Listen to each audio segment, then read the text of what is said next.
Deus, para que Deus viva, Senhor, para nós, Deus, a mensagem, Senhor, reforma nossos corações, Pai, reforma nossa mente, em nome de Jesus, Pai, que todo entendimento agora, cada pessoa, Deus, que possa ter livre nesse coração, Deus, de pedido, Deus, de ouvir a tua palavra, faça, Deus, pega milagre nessa vida, Pai, que em nome de Jesus, se nós repreendemos agora, que em nome de Jesus, se nós amarramos agora, que em nome de Jesus, Pai, eu peço, ó Deus, Senhor, fale conosco, conduza-nos, ó Deus, a todos os caminhos que devemos andar, e somente o Teu Espírito Santo pode nos dar a divina revelação da palavra, só Ele pode fazer ela gerar frutos em nossas vidas, ó Deus, então que o Teu Santo Espírito agora, Deus, tem nossos corações abertos, ó Pai, para Te ouvir, ó Deus Santo, em nome de Jesus que eu Te peço, e desde já Te agradeço, amém.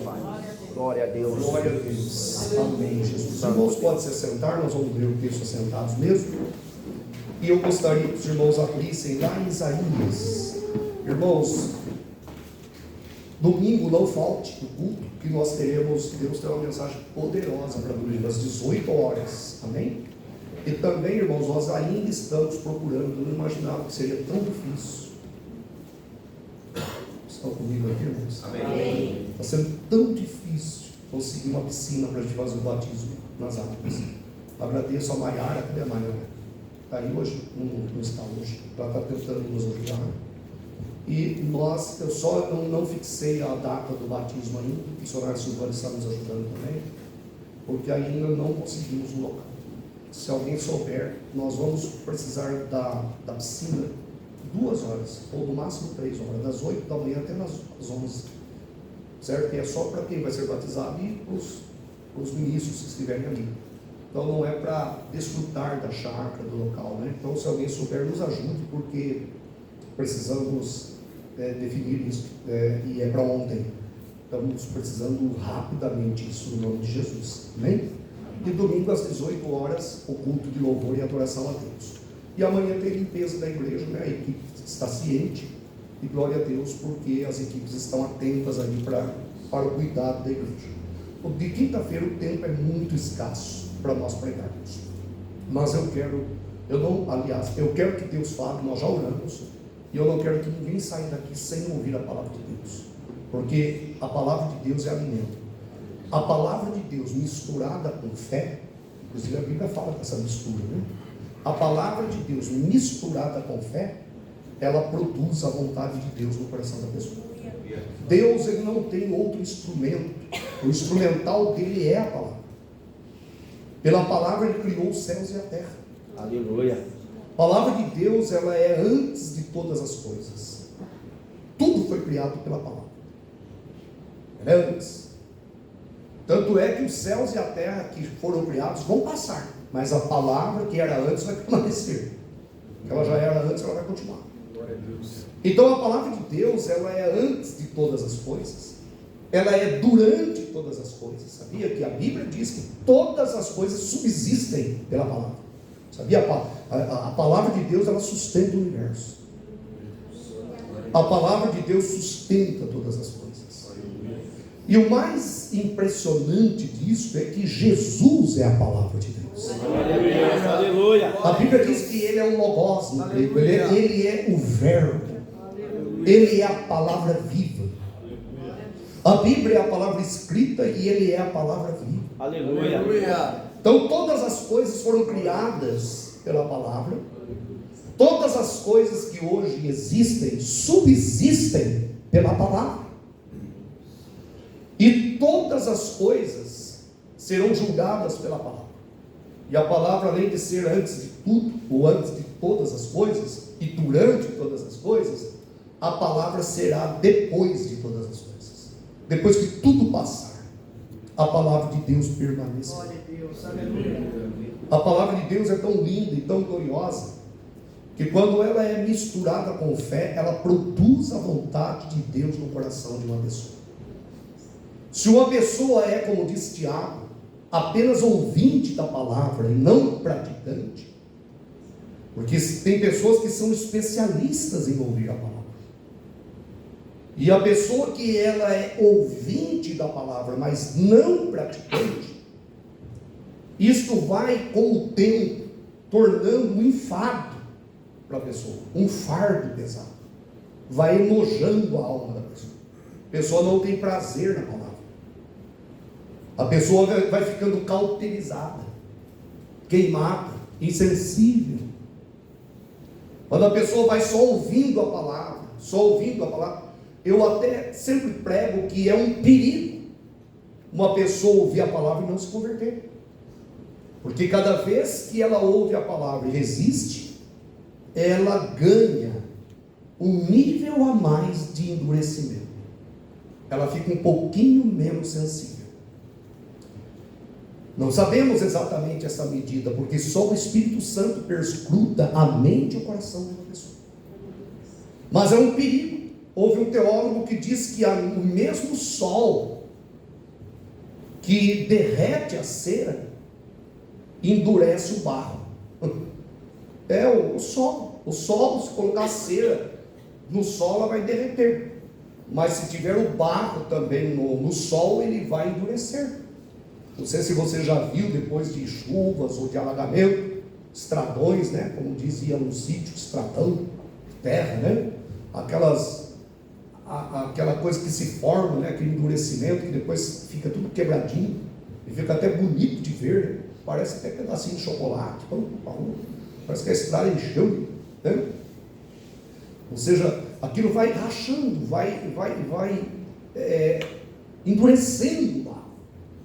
Por isso, diante da palavra de Deus, e eu quero que você seja tocado hoje, amém, irmãos? Amém. Você sabe por quê? Porque Deus está me tocando com essa palavra. Amém. Essa palavra que eu estou pregando agora, e começando a pregar, não li o texto ainda, e o tempo é escasso, mas esta palavra vai me fazer voltar para casa hoje, amando a Cristo mais ainda. Amém.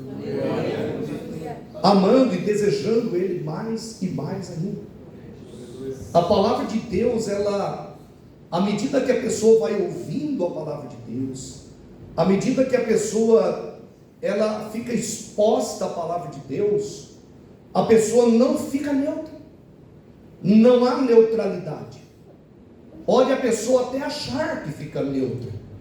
Lembra lá de Atos capítulo 17, quando Paulo pregou no Areópago, que era um anfiteatro em Atenas, que era uma das principais cidades-estados do Império Grego, e ele pregou ali, diz a palavra de Deus, que uns escarneceram, outros disseram assim: olha, Paulo, a respeito disso a gente conversa depois, vamos deixar para depois. Esse deixar para depois não era uma posição aceitável diante de Deus, porque diante de Deus aquelas pessoas já tomaram a decisão. Amém? Nós não sabemos, a eternidade vai revelar, mas provavelmente algumas dessas pessoas que disseram: acerca disto, Paulo, ouviremos você depois, provavelmente algumas dessas almas estejam dentro do inferno hoje. Por quê? Porque diante da palavra de Deus não existe neutralidade. Não tem como a pessoa ficar neutra diante das escrituras sagradas, diante da palavra de Deus. A palavra de Deus, ela desafia a pessoa a tomar uma posição. A palavra de Deus, ela desafia a pessoa a amar Deus cada vez mais, porque esta palavra foi usada por Deus. Ela é o instrumental de Deus para criar tudo. Pedro até diz que quando nós nos convertemos, sabia que a conversão é um nascimento, mas não é um nascimento natural. Não é o nascimento físico, não é o nascimento carnal. O apóstolo Pedro diz que nós fomos de novo gerados, e gerados pela palavra de Deus. Ou seja, essa palavra que criou os céus e a terra, ela tem poder de gerar uma pessoa. Glória a Deus, irmãos. Ela tem poder de gerar uma pessoa. Ela tem poder de regenerar a pessoa. Por isso que Jesus disse para Nicodemos que se ele não nascesse de novo, ele não poderia entrar no reino dos céus, não poderia ter parte com Deus, não poderia morar na eternidade com Deus. A palavra de Deus, que é antes de todas as coisas, que é durante todas as coisas, e que será depois de todas as coisas, esta palavra, diz Pedro, foi esta palavra Foi esta palavra que entre vós foi evangelizada, entre vós foi anunciada. Esta palavra que tem esse poder de transformar vidas, transformar corações. E todos nós, sem exceção, cada um de nós, ninguém fica isento ou fica neutro diante da autoridade da palavra de Deus. A palavra de Deus é tudo para nós. A palavra de Deus é gloriosa, a palavra de Deus é bendita, a palavra de Deus é santa. E hoje, a palavra de Deus para você e para mim, ela quer nos falar sobre esperança, sobre o efeito da esperança na vida de uma pessoa. O que é que a esperança produz? O que é que a esperança ela causa nas nossas vidas? E nós temos um texto, vários textos, mas um deles que eu quero que você, mesmo assentado, abra comigo, Isaías 40. Essa palavra que produz esperança. Amém? Amém. Glória a Deus, irmãos. Isaías capítulo 40, versículo 31. É um versículo clássico, um versículo conhecido, um versículo que provavelmente todos aqui tenham esse versículo em mente, decorado, que é um versículo conhecidíssimo. E esse versículo diz assim: mas os que esperam no Senhor renovarão as suas forças e subirão com asas como águias, correrão e não se cansarão, caminharão e não se fatigarão. Esse texto aqui nos fala de esperança. Amém? Amém. Os que esperam em quem? No Senhor. E essa é a palavra. Amém, irmãos? Essa palavra aqui, ela estará durante toda a eternidade. Quando os céus e a terra passarem, Isaías 40, 31 estará ecoando por toda a eternidade. Só que estará ecoando como uma prova de que realmente todos os que esperaram no Senhor, já falando uma perspectiva do futuro, né? Olhando no retrovisor de toda a existência humana, todos os que esperaram no Senhor renovaram as suas forças, subiram com asas como águias, correram e não se cansaram, caminharam e não se fatigaram. Ou seja, chegaram lá, estiveram lá, entraram lá. A palavra de Deus diz que nós devemos nos levantar e andar, porque não será aqui o nosso descanso. E a nossa caminhada cristã, ela só é eficaz, ela só é de fato verdadeira, gloriosa e vitoriosa, se nós tivermos esperança, se nós esperarmos. Esperança em Deus. O que é a esperança? Irmãos, quantas pessoas que vão perdendo a esperança? Quantas pessoas que já não sentem a palavra de Deus latente, pulsando? A palavra de Deus tem que estar com o nosso coração, né? Tem que estar pulsando dentro de nós, tem que estar batendo forte dentro de nós, porque a palavra de Deus é viva e eficaz. Glória a Deus. E você sabe que se uma pessoa ouvir a palavra de Deus, e ela for, como disse Tiago, ouvinte profissional, e ela for ouvindo a palavra de Deus, e ela não praticar a palavra de Deus, ela vai se endurecendo para a palavra, e a palavra vai se tornando enfado, tá? Porque existe uma conta teológica, existe uma conta de soma e de subtração, e a conta teológica é essa: conhecimento da palavra de Deus mais prática é igual santificação. Pega uma lousa, coloca lá conhecimento da palavra mais somando, né, mais prática é igual santificação. Se você quiser ser mais preciso ainda, você teria que colocar assim: é igual processo de santificação. Porque santificação ninguém alcança e chega, ufa, agora estou santificado. Não, lá no céu sim, mas aqui não. Aqui é um processo, parece redundante, mas é um processo contínuo, certo? É algo ininterrupto. Então, conhecimento da palavra mais prática é igual santificação. Agora, a subtração que é terrível. Conhecimento da palavra menos prática é igual astúcia. A pessoa vai ficando astuta. Vai ficando igual o diabo. Porque o diabo, ele é o exímio conhecedor das Escrituras. O diabo conhece tanto as Escrituras que ele usou as Escrituras para tentar derrubar Jesus lá no deserto da Judéia. O profeta Jeremias, ele pergunta: quando que a palavra de Deus não é verdade? A palavra de Deus não é verdade na boca dos falsos profetas. O diabo é um exímio conhecedor da palavra, mas a palavra de Deus diz que ele nunca se firmou no quê? Na verdade. Ele conhece a verdade, certo, irmãos? Mas ele nunca se firmou na verdade. Então, conhecimento menos prática é igual a astúcia. E a pessoa vai ficando astuta. E a pessoa vai ficando com a mente assim que não nada mais satisfaz. Se o pastor pregar Gênesis, ela fala: o que mais que você tem? Se o pastor pregar Êxodo, o que mais o senhor tem? Se o pastor pregar todos os 66 livros da Bíblia, chegar lá no Apocalipse 22, a pessoa ainda perguntará: o que mais que tem? Porque a mente dela nunca se satisfaz e ela se torna astuta. E o diabo, ele é astuto. Os fariseus, eles eram astutos. Eles ficavam preocupados com minúcias. Eles peneiravam mosquito e engoliam, sabe o quê? O que eles engoliam, irmãos? Camelo.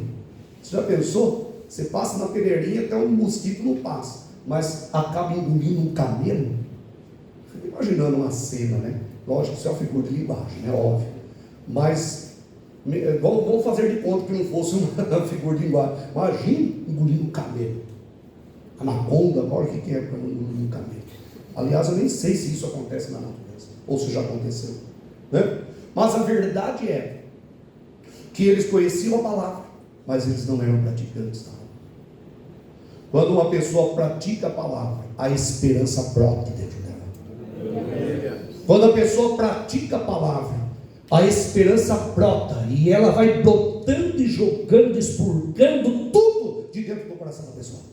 Vai expurgando a depressão, vai expurgando a tristeza, vai expurgando o mundanismo, vai expurgando o medo, vai expurgando a idolatria, vai expurgando os vícios, vai expurgando todos os desejos carnais, porque a palavra de Deus gerando dentro do coração da pessoa esperança, a pessoa terá suas forças renovadas, a pessoa subirá espiritualmente falando com asas como águias, aleluia. Ela caminhará e não se cansará, ela correrá e não se fatigará, porque a palavra de Deus dá esperança da pessoa. A prática da palavra de Deus nos faz sentir o verdadeiro sabor do Evangelho. Aleluia. Porque do contrário, o Evangelho é uma coisa enfadosa, o Evangelho é uma coisa religiosa, o Evangelho é uma coisa de religião, uma coisa para encher a cabeça das pessoas, uma coisa, como dizia alguém na história que eu estou tentando buscar agora aqui, que a religião é um narcótico, é a morfina que se aplica na sociedade para tirar a dor, né? Para a pessoa ficar meio grogue, a pessoa está doente, a vida apresenta tantos problemas, tantas adversidades e tantas coisas, que daí vem a religião como um narcótico, como uma morfina, para a pessoa se sentir bem. Isto é afrontar o Evangelho. O Evangelho não é morfina, o Evangelho é vida. Aleluia. O Evangelho é a alegria do Senhor. O Evangelho é a sabedoria de Deus expressa na palavra.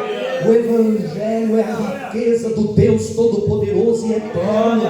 O Evangelho é uma pessoa. O Evangelho é Jesus Cristo de Nazaré.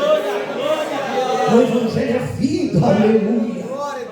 O Evangelho é a única esperança para a alma humana, para a alma espiritual. espiritual humana, porque a alma dos animais são almas animais ou animalescas que cessarão com a morte, mas a alma do homem é uma alma espiritual que sobreviverá após a morte, e a alma humana é uma alma espiritual, e o Evangelho é a única maneira desta alma um dia entrar nas mansões celestiais, desse espírito entrar nas mansões celestiais, aleluia, e dou-lhes a vida eterna e nunca hão de perecer, disse Jesus, porque ninguém poderá arrebatar uma ovelha das minhas mãos.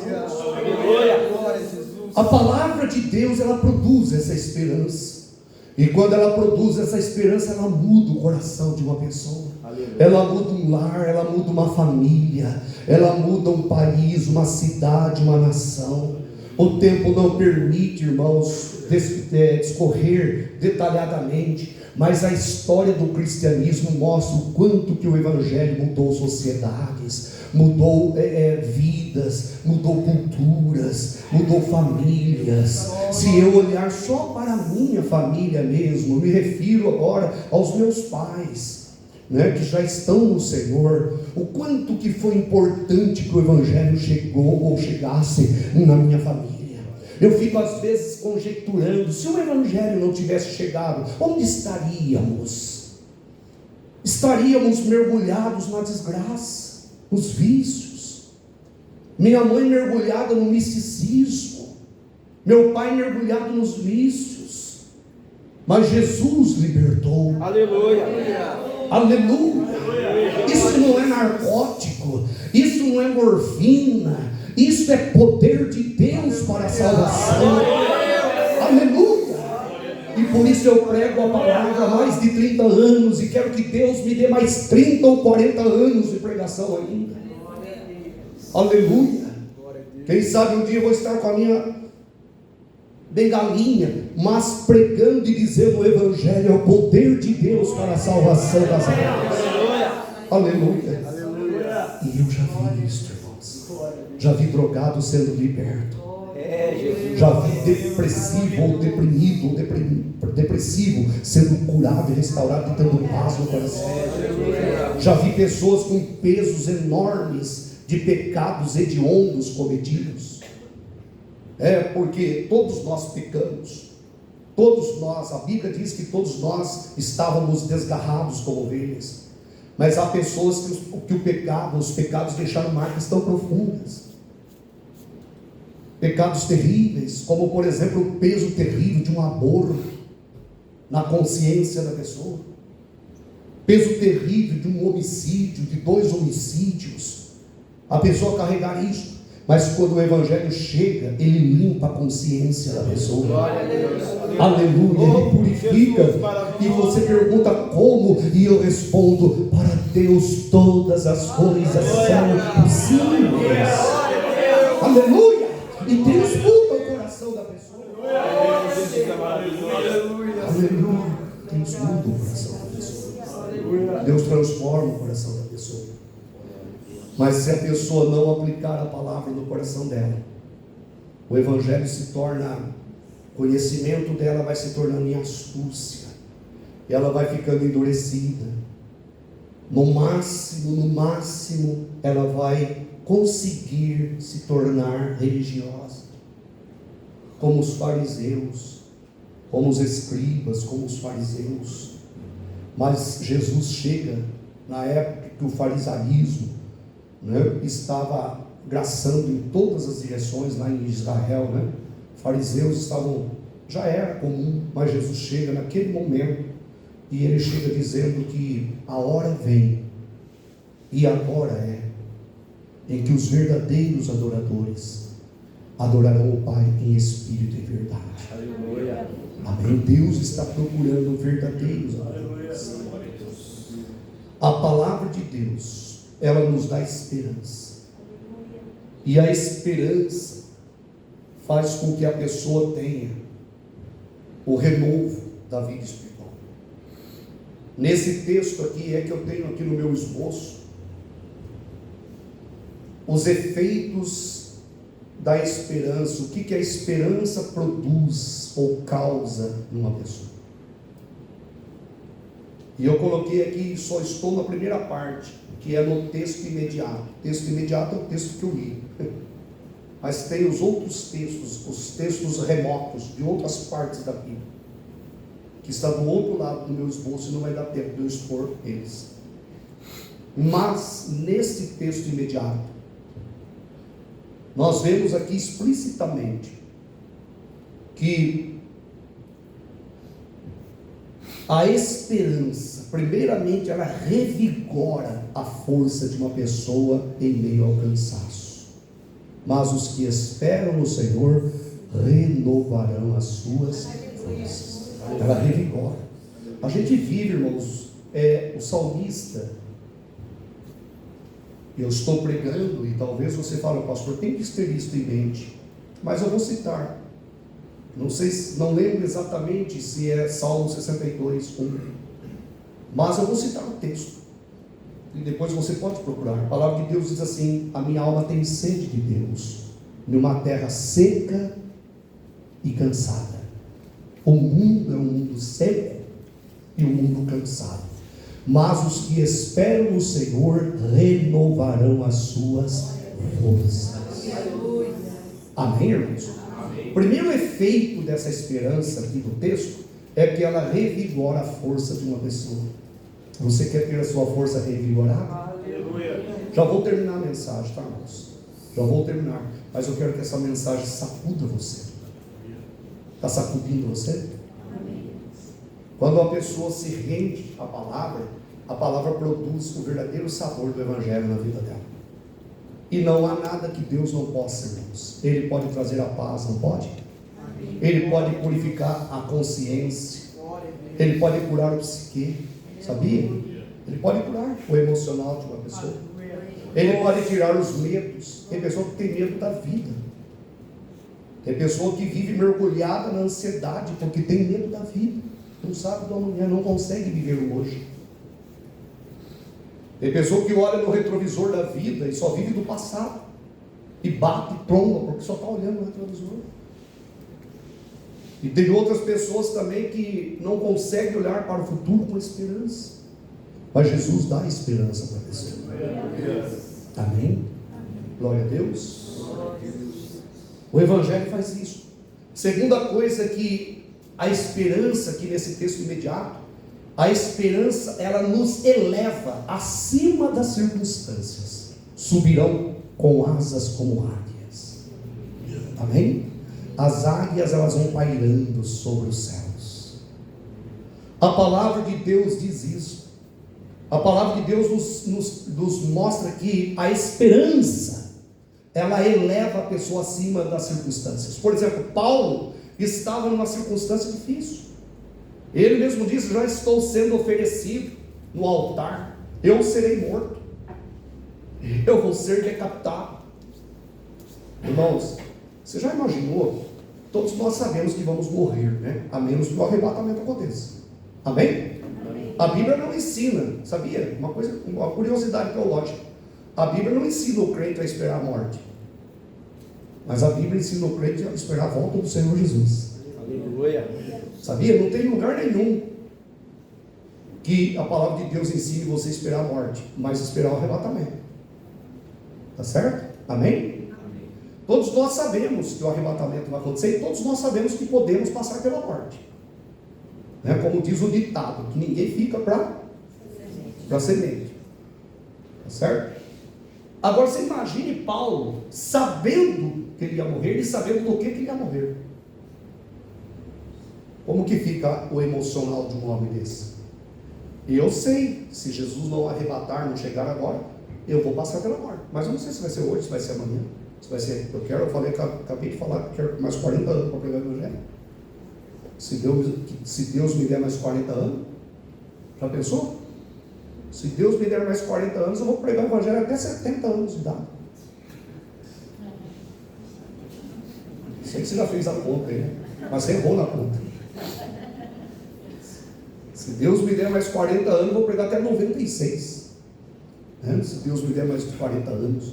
Mas a verdade é que Paulo sabia. E ele diz o quê? Eu folgo e me regozijo. O que é folgar? Ah, pastor, eu sei o que é folgar. Folgar é ser folgado.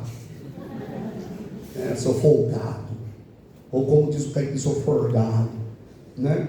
Folgar é ter o coração tranquilo, descansado. Né? Amém? Glória a Deus. Por exemplo, amanhã você está dispensado do trabalho, você vai ficar folgado amanhã na sua casa. Glória a Deus. Só que depois, no outro dia, você recebe a cartinha lá da demissão. Mas alguns é de folga, né? Eu folgo, disse Paulo, e me regozijo. Irmãos, que coisa gloriosa. Amém? Glória a Deus. E a palavra de Deus diz o quê? A palavra de Deus diz que nós fomos ressuscitados com Cristo, Efésios 2,6, e estamos assentados com Cristo nas regiões celestiais. Olha a área. Nós estamos acima das circunstâncias. Amém, irmãos? Glória a Deus. A esperança nos faz elevar acima das circunstâncias. Então, muitas vezes a circunstância quer te derrubar, mas sobe os pés, né? Amém, irmãos? O avião, né? Então, a situação agora vai subir um pouquinho para sair da turbulência. E Deus dá graça e a pessoa sai e as nuvens ficam lá embaixo. Acabou a turbulência porque você está lá em cima. E em Cristo Jesus, quem tem esperança consegue ir acima das circunstâncias da vida. Amém? Uma outra coisa, ela nos capacita a correr sem nos cansarmos. Correrão e não se cansarão. Amém? A palavra de Deus diz em Hebreus, né, capítulo 12, versículo 1, de que nós devemos correr com paciência a carreira que nos está, o quê? Proposta. Nós corremos. Parece uma coisa contraditória, correr com paciência. Paciência não é sinônimo de lerdeza. Amém, irmãos? Tanto é que o texto diz correr. Correr com paciência. Tá certo? Então você pode ser paciente e mesmo assim ser rápido. Mas como assim, pastor? Correr com paciência. Hebreus capítulo 12, versículo 1. Corramos, né? Nós, pois que estamos rodeados de uma tão grande nuvem de testemunho, deixemos o pecado e os embaraços que estão de perto, né? Deixamos todo o embaraço e o pecado que tão de perto nos rodeia. Eu inverti, o pecado que tão de perto nos rodeia, e corramos, é que eu quero dar ênfase nessa parte de Hebreus 12, 1. Corramos com paciência a carreira que nos está proposta. E nós corremos com paciência quando nós temos esperança. Amém? E para concluir, irmãos, ela também nos capacita a andar firmemente para frente, até aquele dia clarear, até o dia glorioso clarear. E isso é maravilhoso, isso é santo, isso é bendito, isso é maravilhoso. E a palavra de Deus diz também que, em outro texto, agora eu vou terminar, só vou citar um texto da outra parte da mensagem, né? Que a esperança, ela nos protege, a esperança nos protege de sermos confundidos, mas os que esperam no Senhor não serão confundidos. Salmo 25, 2, confundidos serão aqueles que transgridem sem causa. Ou seja, a esperança, ela nos protege de sermos confundidos. Confundidos do quê? Não entendi, pastor. Confundidos pelo pecado, porque o pecado, o caminho do pecado, ele é um caminho de confusão. Por isso que está escrito lá, que confundidos serão os que transgridem sem causa, mas os que esperam no Senhor não serão confundidos. Mas aqueles que vivem transgredindo, vivem no pecado, sem ter motivo para viver, mas vivem, essas pessoas são confundidas. Por isso que diz lá em Hebreus 3,13, né, admoestando-nos uns aos outros, no dia que se chama hoje, para que jamais o engano do pecado vos alcance. O pecado tem um poder de enganar, de confundir, mas quem espera em Deus, irmãos, não será confundido. Amém, irmãos? Quem espera em Deus, na hora que o pecado vier com a sua oferta, tentando ludibriá-lo, tentando fazer uma oferta melhor. Por que tem muitos cantores, né, famosíssimos, que saíram do meio evangélico? E alguns deles já estão no inferno. Sabe por quê? Porque desenvolveram o talento, Deus deu talento para eles, Desde criancinha, às vezes cantando na igreja, desenvolveram a capacidade mesmo, o dom. Aí chega o diabo e oferece um salário melhor. Você está cantando, você é um cantor gospel, você é um cantor evangélico, você está cantando na igreja, o que você ganha com isso? Eu tenho para ti fama, eu tenho para ti sexualidade ilimitada. É um plano ilimitado de sexualidade. Eu tenho para ti dinheiro. Aí a pessoa fala: bom, o diabo tem um salário melhor para mim, porque o salário de Cristo é um salário para aqueles que vão entrar lá nas mansões celestiais. Amém, irmãos? Amém. Salário infinito. Aqui na terra, tem salário aqui, irmãos? Tem? Adiantamento? Pegar um vale? Não. A palavra de Deus diz que nós vivemos em função da eternidade. Glória a Deus. Mas o diabo chega e oferece.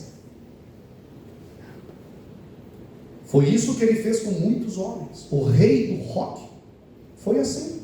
O diabo ofertou para ele, saiu do coral. O Elvis Presley saiu do coral da igreja, cantava maravilhosamente bem. O diabo chega e fala: eu tenho um emprego melhor para você. Ele fala: tá bom, capeta, estou indo então. Ai, que maravilha. E vai. Só que tem uma coisa, irmãos: quando o diabo chega na vida daquele que tem uma viva esperança, daqueles que sabem que a nossa cidade não fica na terra, mas nos céus. Filipenses 3:20, a nossa cidade fica nos céus, de onde nós aguardamos o nosso Senhor. Aleluia, que vai transformar o nosso corpo mortal para ser conforme o seu corpo glorioso. Quando o diabo chega para alguém que tem uma viva esperança e oferece um salário melhor, a pessoa vai responder para ele: olha, Jesus é infinitamente mais lindo do que isso. Aleluia. E vai dizer mais: a minha alma não está à venda, porque ela já foi comprada, e ela foi comprada pelo sangue de Jesus. Houve alguém que diz que quando o diabo bater na sua porta, não atenda, peça para Jesus atender. Jesus não mora dentro de você? Fala: Jesus, o senhor pode atender? O capeta está batendo lá na porta. Aí Jesus já abre a porta, pisando mais uma vez na cabeça da serpente. Amém? Não tem que atender, viu? Olha, ele é vendedor, ele é fraudador. Hoje em dia tem muita fraude, né? Trabalho lá no banco, fica assustado de ver pessoas chegando falando: tiraram não sei quanto da minha conta, porque falaram que era isso, que eu tinha ganhado 10 mil, mas para eu receber os 10 mil, eu tinha que fazer um depósito de 1.000. Mas por que ele não falou então? Desconta os 1.000 e me passa só os 9. Mas eu não pensei nisso, achei que se eu depositasse os 1.000, daí eles fariam depósitos 10. Até hoje não vi mais os 1.000. Um dia eu falei até com um cliente, falei: mas tá fácil pegar dinheiro seu assim? É só ligar para você, mandar você fazer um pix que você já está fazendo? Irmãos, não tente atender. Amém? Não tente. Quando o diabo bater a porta, não tente.